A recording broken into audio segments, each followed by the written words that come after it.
this episode, we are going to focus on a communication and influence skill that makes security programs succeed in real organizations, promoting security programs to stakeholders using their language and incentives, so security feels relevant, practical, and worth supporting.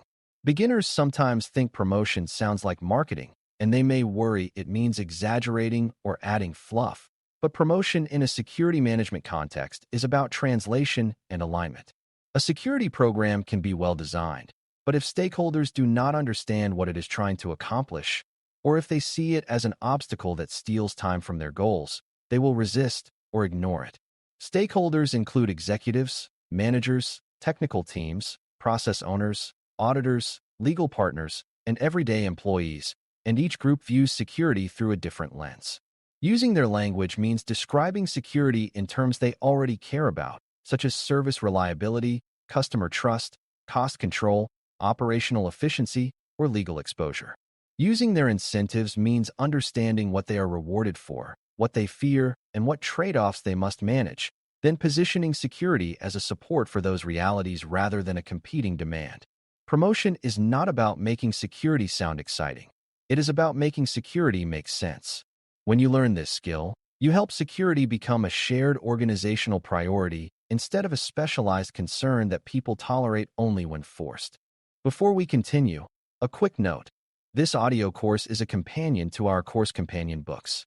The first book is about the exam and provides detailed information on how to pass it best.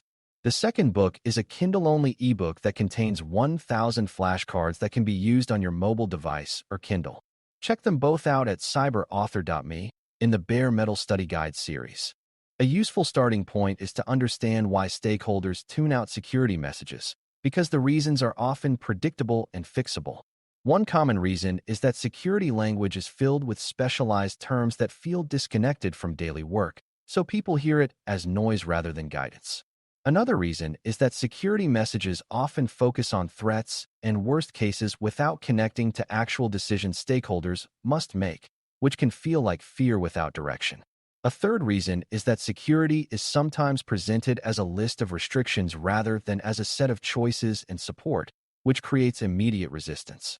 A fourth reason is that security communication is inconsistent, where different messages come from different people with different priorities, making it hard to know what matters most.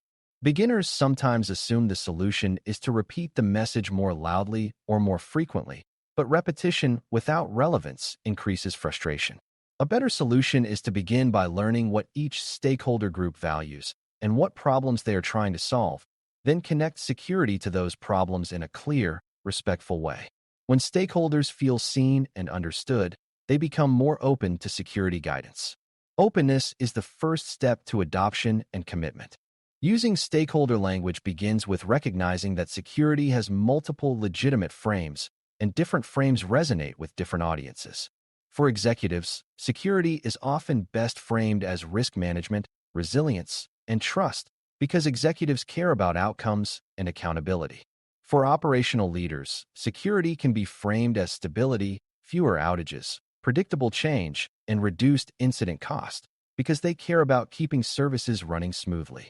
For product or delivery teams, security can be framed as enabling speed with fewer late-stage surprises because rework is expensive and delays are painful.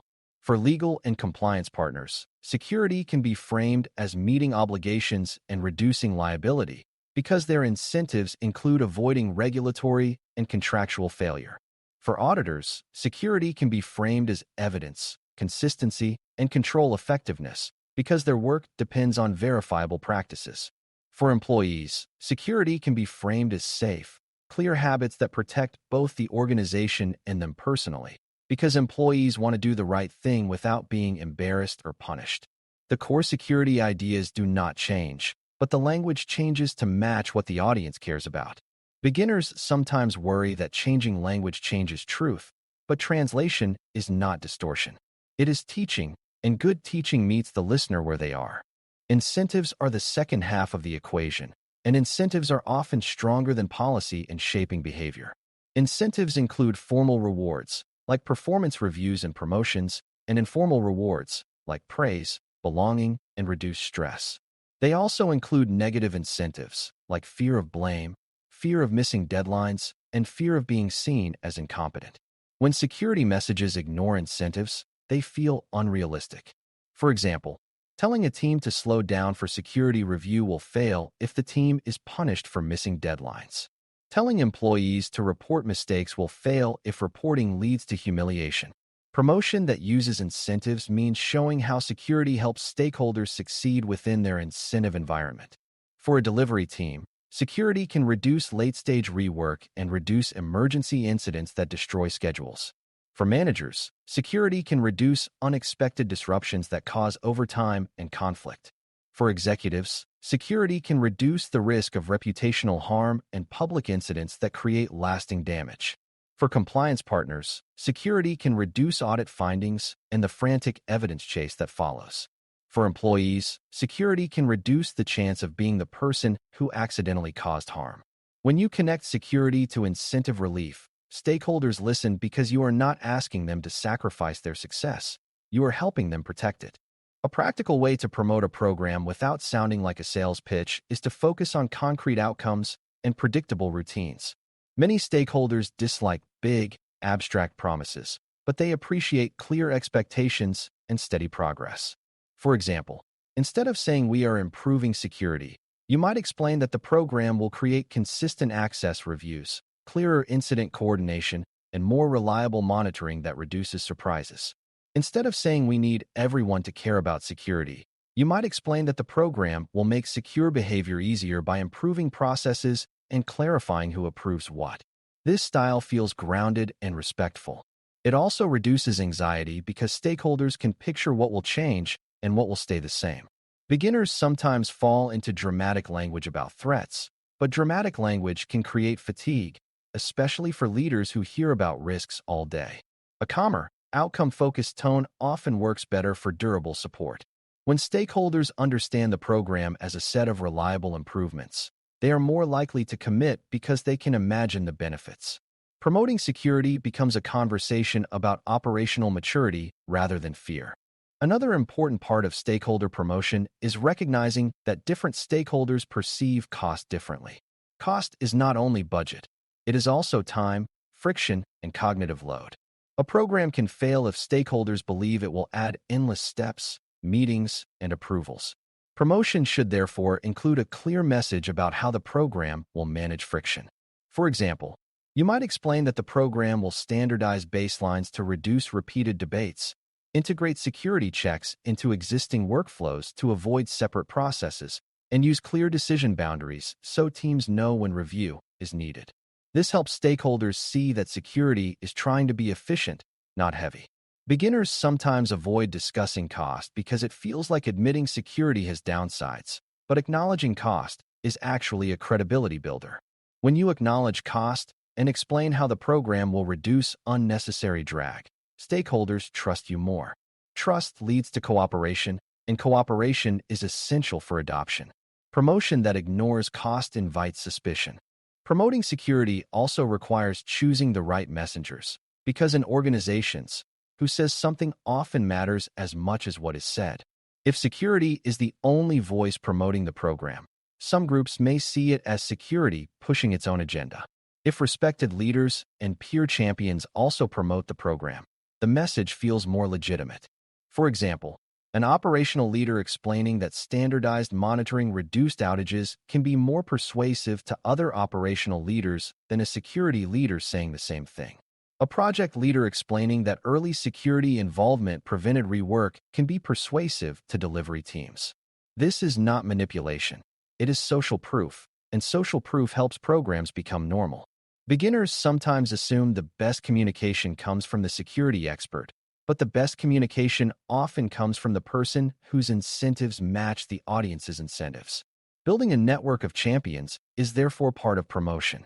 Champions help translate security into local language and local reality, which makes adoption faster. They also provide feedback, helping the program improve rather than becoming disconnected.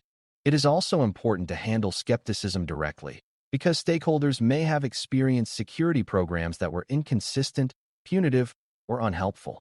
Ignoring that history creates a trust gap.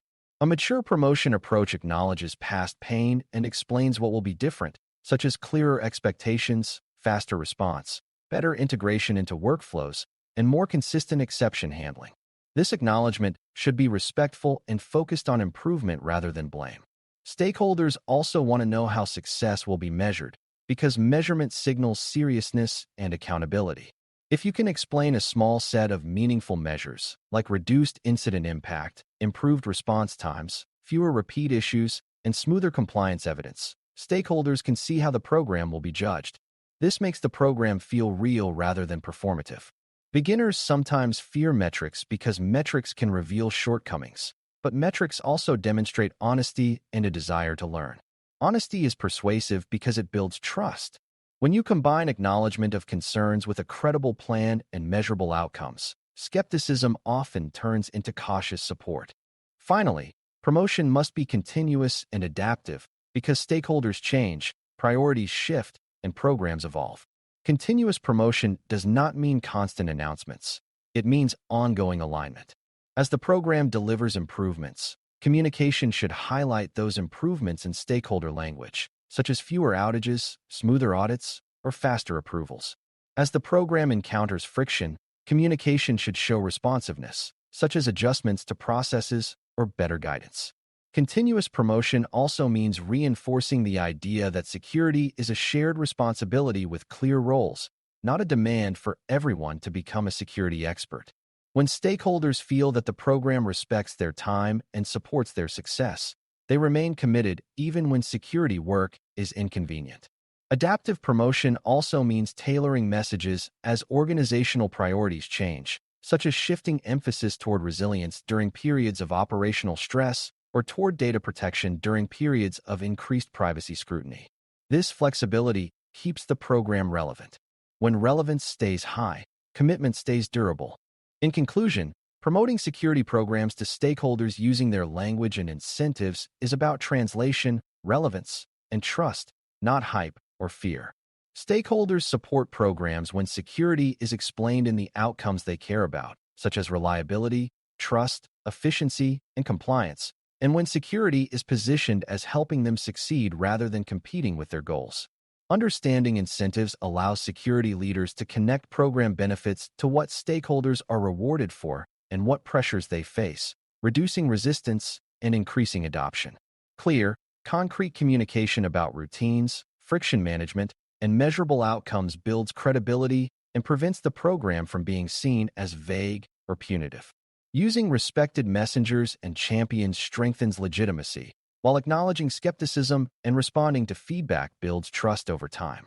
When security promotion is steady, respectful, and aligned to real work, the program becomes part of organizational normal, and that normal is what makes security improvements stick across the enterprise. Thanks for listening. For more audio courses, daily newsletters, and more, please visit baremetalcyber.com.